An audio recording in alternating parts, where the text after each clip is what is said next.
Good morning बच्चों, मैं जितेंद्र कुमार शर्मा स्वागत करता हूं आपका आज की कक्षा में। आज की कक्षा में बच्चों हम पढ़ने वाले हैं कक्षा 4 की पर्यावरण अध्ययन की पुस्तक अपना परिवेश का 20वां अध्याय, जिसका नाम है उगता सूरज पूर्व में। प्यारे बच्चों, इस पाठ के पिछले 3 भागों का अध्ययन हम कर चुके हैं, जहां हमने यह जाना था कि दिशाएं होती 4 हैं, यानी हमने समझ बना ली थी चारों दिशाओं के बारे में। साथ ही साथ हमने यह भी जाना था कि अगर हम हमारी स्थिति बदलते हैं तो भी दिशाओं की स्थिति नहीं बदलती। हमने विस्तार से चर्चा की थी नजरी नक्शे के बारे में और संकेत होते क्या हैं, कैसे हम संकेतों का उपयोग करके नजरी नक्शे के माध्यम से जो वास्तविक दृश्य है उसका पता कर पाते हैं। इसी क्रम में हमने चिकित्सालय का जो दृश्य है और नजरी नक्शा है उस पर भी विस्तार से चर्चा की थी। बच्चों, हमने ये तो समझ लिया कि नक्शे में जो संकेत होते हैं नजरी नक्शे में उन्हें कैसे ढूंढा जाता है।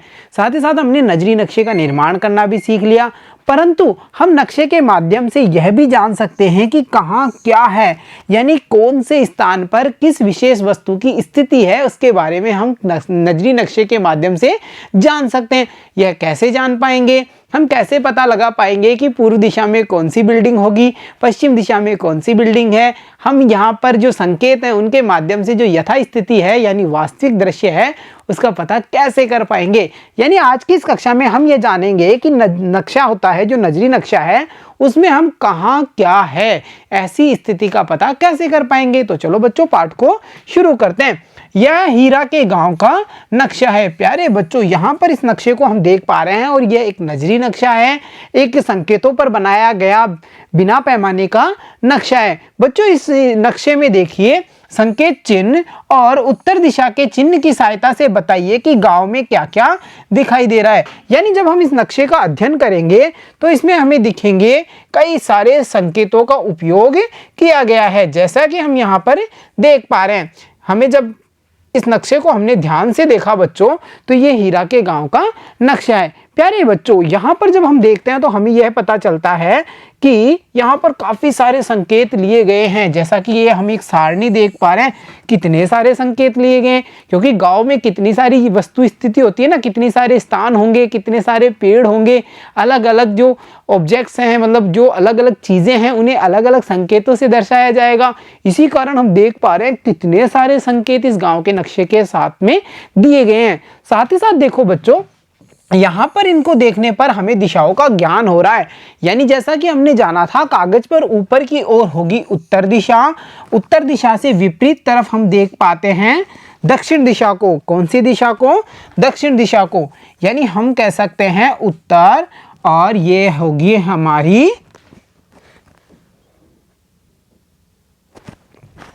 दक्षिण। उत्तर के बाद में बच्चों हमने पता किया दक्षिण दिशा का, ये दिशा होगी पश्चिम दिशा और ये वाली दिशा होगी पूर्व दिशा। तो बच्चों ये तो हमने दिशा ज्ञान कर लिया इस गांव के नक्शे पर। अब हमें यह पता करना है कि संकेतों के माध्यम से कि गांव में कहाँ क्या क्या दिखाई दे रहा है। देखो बच्चों, जो पहला संकेत है वो हम देख पा रहे हैं एक मुख्य सड़क का संकेत है। यानी ऐसा संकेत जहां भी हमें दिखेगा हम समझ जाएंगे ये गांव की मुख्य सड़क है। जैसा बच्चों हम देख पा रहे हैं ये वाला संकेत और ये यहाँ पर संकेत, ये सब बच्चों गांव की मुख्य सड़क हैं। तो हमने पता किया कि मुख्य सड़क को गांव में स्थिति कहां पर होगी। साथ ही साथ देखो बच्चों, अगला संकेत रेलवे स्टेशन, जिसे देखने पर पता चलता है ये जो पूरी लाइन हमें दिख रही है ये रेलवे स्टेशन की लाइन है, यानी रेलवे लाइन है। और ये बच्चों जो बॉक्स में दिया हुआ है ये अगला संकेत है, यानी रेलवे स्टेशन है। बच्चों इसके बाद में जो अगला चिन्ह हम देख पा रहे हैं संकेतों में वो है इस नदी का, और ये रही हमारी नदी। बच्चों इसके बाद में पुल का संकेत है जिसे हम यहाँ देख पा रहे हैं। ऐसे ही बच्चों हमने देखा कच्ची सड़क, जो हम देख रहे हैं जिसको डॉट डॉट से दर्शाया गया है, ये रही गांव की कच्ची सड़क। इसी प्रकार बच्चों हम देख पा रहे हैं कच्ची सड़क यहाँ भी दी हुई है ना गांव में, और बच्चों यहाँ भी कच्ची सड़क दी हुई है। इस प्रकार से बच्चों आगे का जो चिन्ह है वो पेड़ है। जहाँ भी हमें ग्रीन कलर के सिंबल दिखाई, निशान दिखाई देंगे वहाँ हम समझ पाएंगे ये पेड़ हैं, दिख रहे हैं ना। उसके अलावा बच्चों देखिए पेड़ों के बाद में घरों के संकेत हम देख पा रहे हैं, इसके बाद में खेतों के संकेत हम देख पा रहे हैं जहां पर फसलें उगती हुई हमें दिखाई दे रही हैं ना। इसके बाद में बच्चों स्कूल का संकेत भी यहाँ साथ में दिया गया है और हम पता कर पा रहे हैं ये रही स्कूल। और बच्चों स्कूल के बाद में जो पहाड़ी है, जैसा कि इसका संकेत हम यहाँ पर देख पा रहे हैं, तो हम पहाड़ी को जब देखते हैं तो बच्चों ये जो वाला जो क्षेत्र है पूरा ये पहाड़ी क्षेत्र है। और इसके बाद में अस्पताल के लिए जोड़ यानी प्लस का साइन दिखाया गया है और अंत में बच्चों ये है बस स्टैंड का संकेत। तो बच्चों देखा आपने गांव में हमने सारी जो वस्तु स्थिति है जितने संकेत हैं उनके माध्यम से ये पता किया कि कहाँ मुख्य सड़क होगी, कहाँ कच्ची सड़क है, कहाँ पर नदी है, कहाँ पर पुल है। उसके अलावा बच्चों यह भी जाना पहाड़ी किस दिशा में होगी। यहाँ पर बच्चों हमने संकेतों के माध्यम से सभी दृश्यों को देख लिया है। अब इन पर आधारित कुछ प्रश्नों को हल करते हैं और देखते हैं क्या हम इस नक्शे को पढ़ पा रहे हैं क्या। तो देखो बच्चों जो पहला हमारा प्रश्न है वो है, यहाँ पर पहले प्रश्न में हमसे पूछा गया है गांव से रेलवे स्टेशन किस दिशा में है। बच्चों देखिए इस नक्शे में हम देख पा रहे हैं रेलवे स्टेशन की स्थिति ये रही है ना, और ये है गांव, और गांव से कौन सी दिशा में है, ये उत्तर दिशा में है ना, उत्तर दिशा में। नक्शे पर हमने दिशा ज्ञान किया था।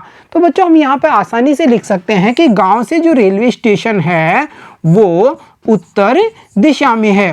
तो देखा आपने, हमने पता कर लिया। तो चलो अब देखते हैं अगला प्रश्न, विद्यालय के उत्तर में कितने घर हैं। बच्चों सबसे पहले हमने ढूंढना होगा विद्यालय, जो कि हमने पता किया था ये रहा विद्यालय। अब बच्चों विद्यालय से उत्तर यानी कि ऊपर की ओर कितने घर हैं, देखो 1 2 3 4 5, क्योंकि ये किसका निशान है, यहाँ देखो घर का निशान ये रहा, संकेत ये रहा। तो हमने पहचाना कि विद्यालय से उत्तर में 1 2 3 4 5 घर हैं। तो हम यहाँ पर बड़ी आसानी से लिख देंगे कि विद्यालय के उत्तर में 5 घर हैं। बच्चों अगला जो प्रश्न है वो देखिए, पुल पर से होकर किस प्रकार की सड़क जा रही है। बच्चों चलो सबसे पहले हमें क्या ढूंढना होगा नक्शे में, पुल। तो जब हम नक्शे पे आते हैं तो हमें पता चलता है ये रहा पुल, है ना ये पुल। अब बच्चों इस पुल से अगर देखें तो कौन सी सड़क जा रही है, ये सड़क थोड़ी है, ये तो क्या है, नदी है। तो हम देखते हैं कि पुल के सामने से जो सड़क जा रही है वो कौन सी वाली सड़क है, मुख्य सड़क। तो हम कह सकते हैं कि पुल से होकर जब हम चलते हैं तो हम कौन सी सड़क पर जाएंगे, हम जाएंगे मुख्य या पक्की सड़क पर। तो देखा बच्चों आपने, हमने नक्शे के माध्यम से कितने सारे प्रश्नों को हल किया। तो चलो अब देखते हैं अगला प्रश्न। बच्चों नक्शे पर ही आधारित जो हमारा अगला प्रश्न है वो है, विद्यालय से पूर्व दिशा की ओर जाने वाली सड़क पर अगर हम आगे बढ़ते जाएं तो हम कहां पहुंचेंगे।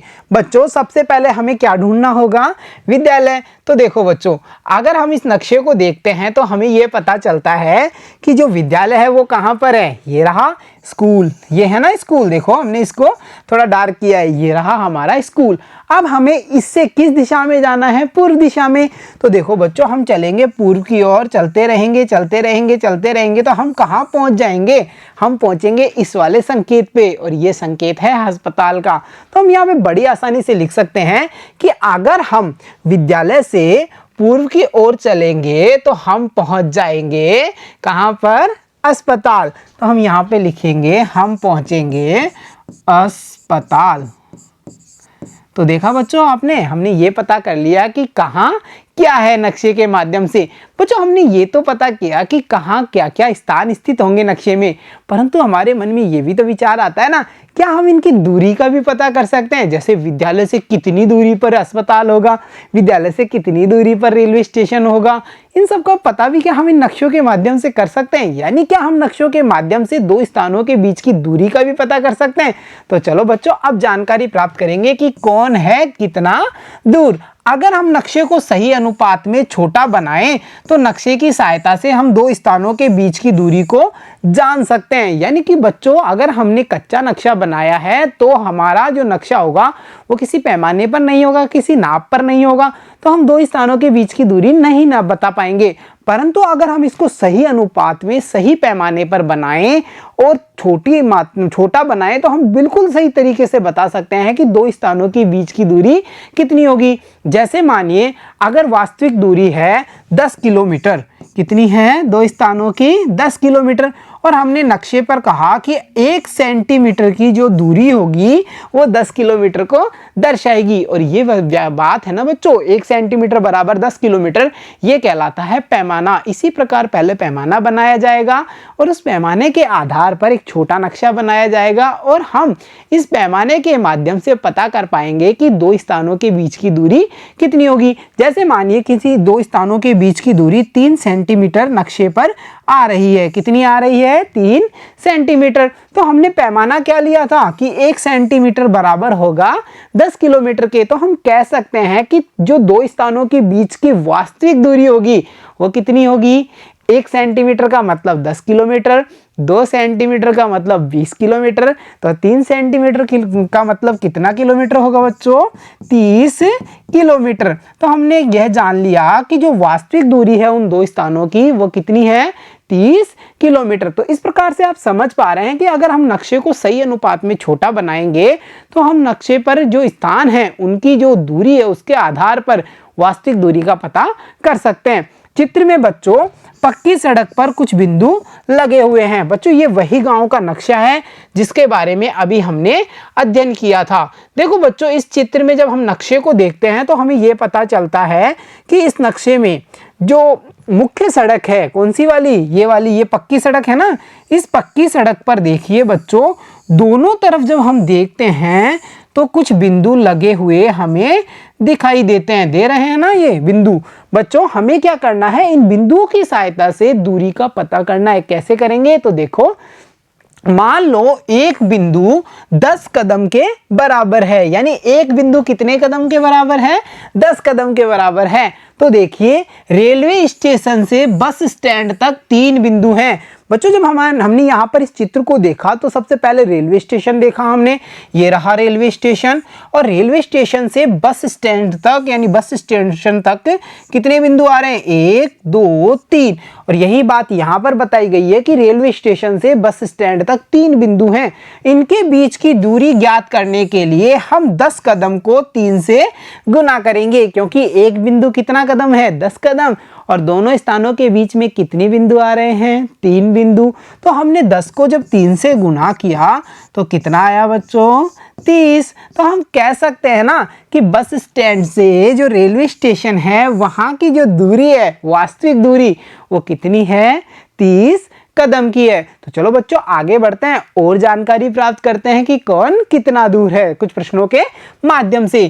कीजिए और लिखिए में देखिए, रेलवे स्टेशन से विद्यालय कितनी दूर है? प्यारे बच्चों, हमने ये तो जान लिया था कि एक बिंदु बराबर है 10 कदम। तो हमने यहाँ पूछा है कि रेलवे स्टेशन से विद्यालय की दूरी। तो सबसे पहले हमें क्या ढूंढना पड़ेगा? हमें ढूंढना पड़ेगा रेलवे स्टेशन, जो हमारा ये रहा, और फिर हमें ढूंढना है विद्यालय, जो हमारा ये रहा। अब बच्चों इन दोनों स्थानों के बीच में कितने बिंदु हैं उन्हें हम देखते हैं। तो देखिए, 1 2 3 4 5 6 और 7, यानी कितने बिंदु आए? 7 बिंदु। तो हमने ये जाना कि बिंदुओं के रूप में यहाँ पर जो दूरी है वो 7 बिंदु है, और चूंकि हम जानते हैं एक बिंदु बराबर 10 कदम है, तो टोटल कितने कदम हुए? 7 2 70। यानी हम कह सकते हैं कि विद्यालय और जो रेलवे स्टेशन है उनके बीच में 70 कदम की दूरी है। उसी प्रकार बच्चों अगले प्रश्न में कहा गया है कि विद्यालय से अस्पताल कितने कदम दूर है। तो बच्चों हम यहाँ पर भी बिंदुओं के माध्यम से पता करेंगे। ये रहा हमारा विद्यालय और ये रहा हमारा अस्पताल, और इनके बीच में बिंदु हैं 1 2 3 4 5 6 7 और 8, यानी 8 बिंदु। एक बिंदु बराबर 10 कदम, तो टोटल दूरी कितनी हुई? 80 कदम। तो देखा बच्चों आपने, अगर हम नक्शे को सही पैमाने से बनाते हैं, सही नाप से बनाते हैं, सही अनुपात में बनाते हैं, तो हम इन नक्शों के माध्यम से स्थान का तो पता कर ही पाते हैं, साथ ही साथ दो स्थानों के बीच की दूरी का भी पता कर पाएंगे।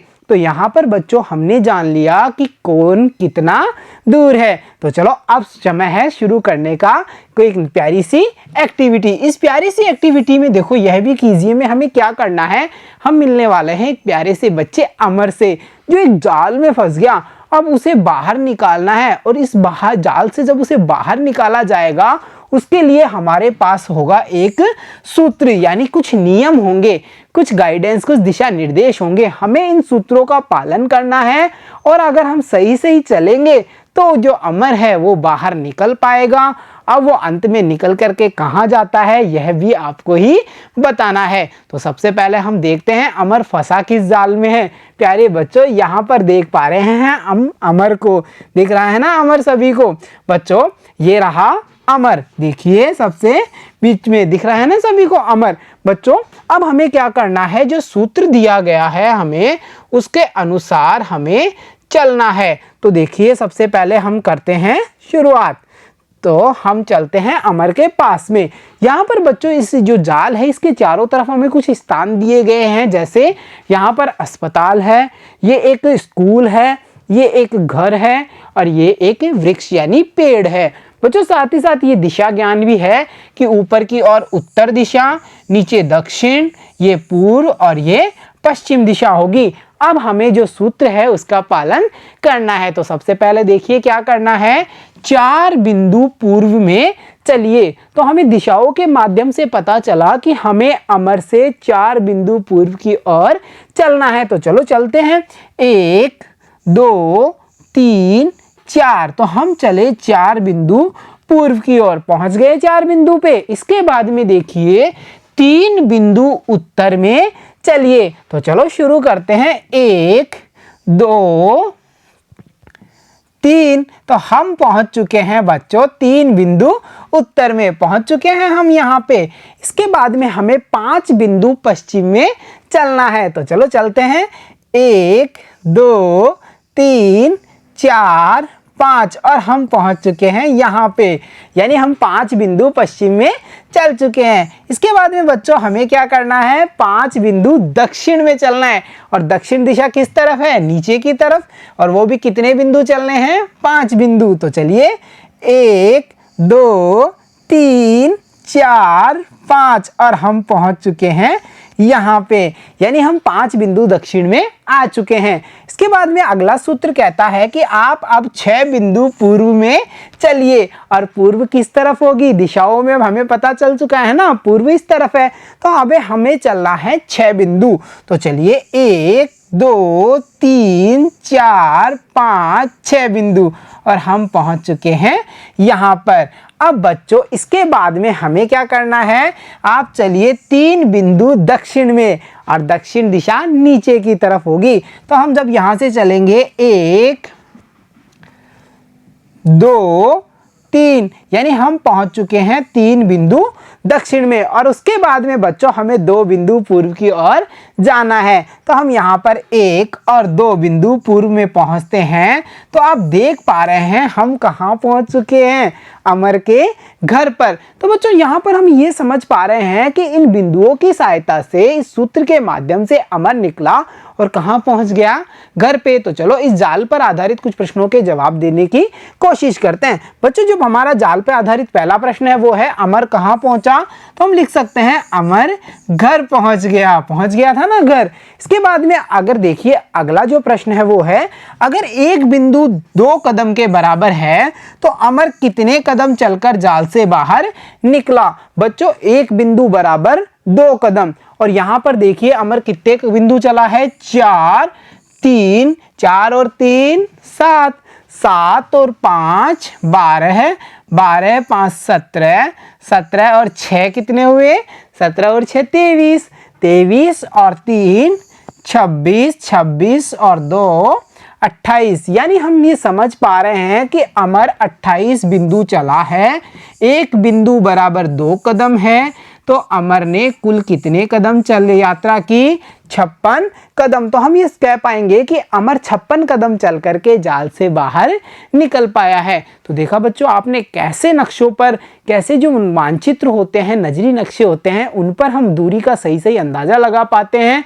और ये दूरी काल्पनिक रूप में स्थापित की जाती है, परंतु यह हमें वास्तविक दूरी का ज्ञान करा देती है। और यहाँ पर हम समझ चुके हैं पैमाने के बारे में भी। तो चलो बच्चों अब समय है कि इस पूरे अध्याय से हमने क्या क्या सीखा है। तो शुरू करते हैं। हमने सीखा बच्चों, हमने सीखा में हमने सबसे पहले यह जाना कि उत्तर दक्षिण पूर्व पश्चिम 4 दिशाएं हैं। इन चारों दिशाओं का ज्ञान आज हमारा जो अध्याय है सूर्य उगता पूर्व में, उससे हमने प्राप्त कर लिया है। साथ ही साथ हमने ये जाना कि सूरज जिस दिशा से निकलता है वह पूर्व दिशा है, पूर्व के विपरीत पश्चिम दिशा है। अगर हम पूर्व की ओर मुंह करके खड़े हो जाएं तो उल्टे हाथ की तरफ उत्तर दिशा होगी और हमारे जो सीधा हाथ है उस तरफ दक्षिण दिशा होगी।